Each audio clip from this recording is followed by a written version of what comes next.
আমাদের দেশে কিছু কিছু রাজনৈতিক নেতৃবৃন্দ মাঝে মধ্যে এমন কিছু কিছু খাপ ছাড়া কথাবার্তা বলতেছেন, তাদের কথা শুনলে আসলে হাসিও লাগে, দুঃখও লাগে। যেমন একজন আছেন শামসুজ্জামান দুদু। তিনি কদিন আগে বাংলাদেশের যুবকদের আইকন, আইডল, বাংলাদেশের মানুষের হৃদয়ের স্পন্দন ডক্টর মিজানুর রহমান আজহারি হাফিজাহুল্লাহকে নিয়ে উনি মন্তব্য করেছিলেন, আজহারি নাম আজহারি, কে যেন একজন আছে, এইভাবে উনি মন্তব্য করেছিলেন। আজহারি সাহেব মন্তব্য করেছিলেন যে আগে একদল খেয়ে গেছে, এখন আর একদল রেডি আছে। এটা তো মিথ্যা কথা না। একদল খেয়ে গেছে আর একদল রেডি আছে, এটা তো মিথ্যা কথা না। কিন্তু শামসুজ্জামান দুদু ওই সময় এত আক্রমণাত্মক হয়েছিলেন যে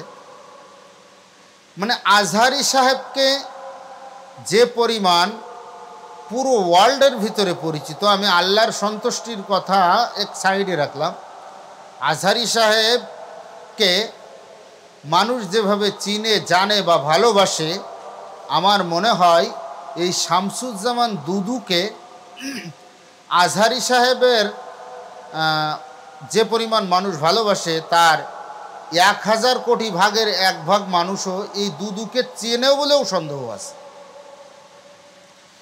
কিন্তু এই শামসুজ্জামান দুদু ওই সময় আজহারি সাহেবকে নিয়ে কটাক্ষ করেছেন, তার কথাকে নিয়ে কটাক্ষ করেছেন।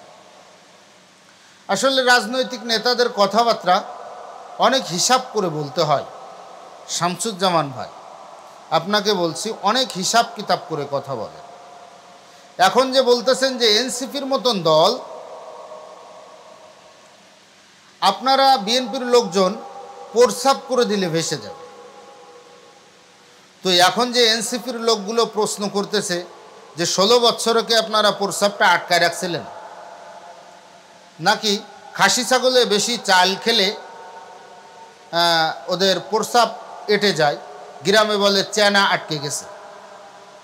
তো আপনাদেরকে এই 16 বছরে চেনা আটকে গিয়েছিল না? আপনারা আজকে প্রস্রাব করে এনসিপির মতন একজন দলকে, একটা দলকে, অন্য অন্য রাজনৈতিক দলকে আপনারা কোনো দলই মনে করতেছেন না, তাদেরকে প্রস্রাব করে ভাসিয়ে দেওয়ার কথাও বলতেছেন।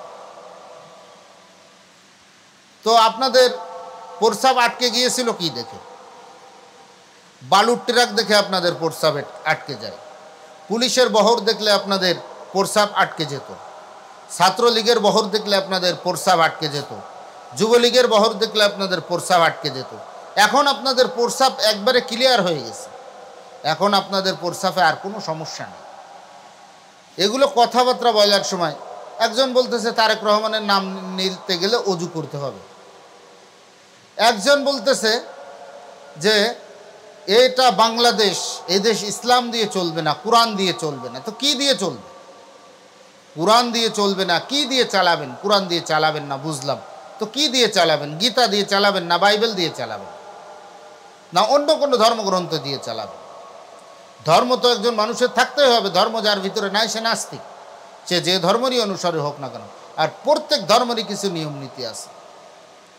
এক নেতা বলতেছে খালেদা জিয়ার নাম নিলে তার মুখ পবিত্র হয়, সুবহানাল্লাহ। একজন বলতেছে জিয়াউর রহমানের নাম নিলে সে জান্নাতবাসী হবে। তো ঠিক আগে আওয়ামী লীগের ভিতরে যেমন কিছু বিনোদন বন্ধু ছিল, এখন বিএনপির ভিতরেও কিছু কিছু নতুন বিনোদন বন্ধু এসে জুটেছে। আওয়ামী লীগের সব থেকে বড় বিনোদন বন্ধু ছিল কাওয়া কাদের ওরফে উবাইদুল কাদের ওরফে কাওয়া কাদের, যাকে আমরা সদা সর্বদা বিনোদন বন্ধু হিসেবেই তাকে চিনতাম। আসলে সে একজন বাংলাদেশ আওয়ামী লীগ এত বড় একটা রাজনৈতিক দল, সেই দলের সেক্রেটারি জেনারেল হওয়ার যোগ্যতাও সে রাখে না, কিন্তু হয়তো বেশি বেশি শেখ হাসিনার পা চাটতে পারছে, এর জন্য তাকে যদিও সেক্রেটারি জেনারেল বানিয়েছিলেন সাবেক প্রধানমন্ত্রী স্বৈরাচার শেখ হাসিনা, তাকে জেনারেল সেক্রেটারি বানিয়েছিলেন। এখনও দেখা যাচ্ছে এরকম। ওই সময় ওবায়দুল কাদের ওরফে কাওয়া কাদের উনি ছিলেন একজন বিনোদন বন্ধু। তো আমাদের এখনও দেখা যাচ্ছে যে কিছু কিছু বিনোদন বন্ধু এখন হঠাৎ করে বিনোদন দেওয়ার মতন কথাবার্তা শুরু করেছে। সামনে হয়তো ক্ষমতায় গেলে এর ভিতর থেকে আরও বেশি বেশি বিনোদন দেওয়ার মতন লোকজন ইনশাল্লাহ বাহির হবে।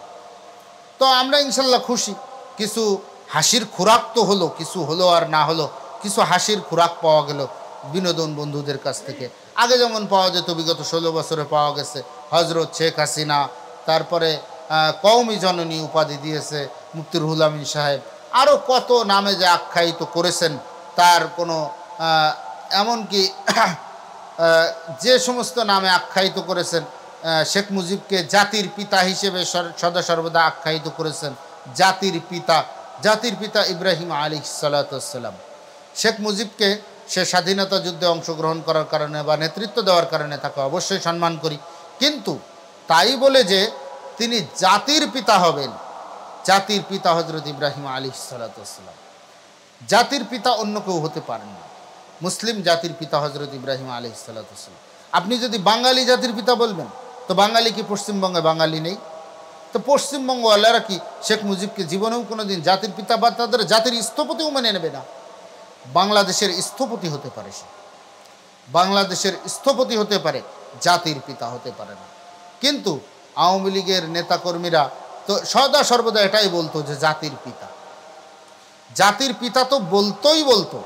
এটাকে যদি কেউ কাউন্ট করতো বা কেউ একটু বলতো যে জাতির পিতা বলে একজন মানুষকে ঠিক না, তাহলে এর উপরেও তারা চড়াও হয়ে যেত, এর উপরেও তাদের গুস্সা হতো।